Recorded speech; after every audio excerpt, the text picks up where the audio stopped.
In this section, we're going to take a look at how you can book inventory into the system against one product at a time. If you go to the left-hand side to Warehouse, you then have Book Inventory.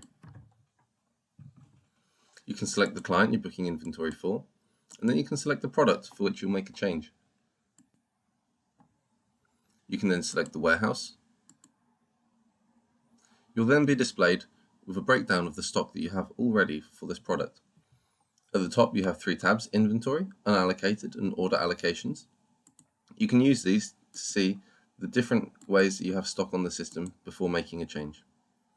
If we scroll down, I can then choose the location where I want to make a change to the stock level. I can then select the quantity. For example, I might want to book in 10 of this product. I can then add a comment if required, and then I can set an action. I can book stock in, I can book the stock out, I can quarantine it, I can unquarantine it, and I can scrap it also. If I book stock in, it adds to my available stock level. If I book it out, it will deduct from my available stock level. If I quarantine it, the stock stays in the system, but it can't be sold. If I unquarantine it, it becomes back into an available status. An example of when you might use this is if you've got damaged stock.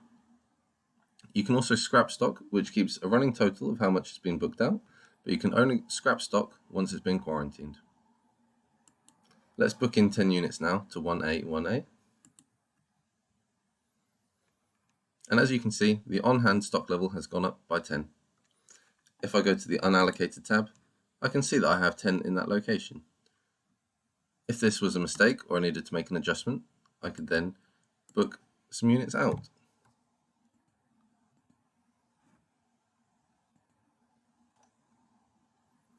As you can see, I've booked 2 units out and I'm left with 8.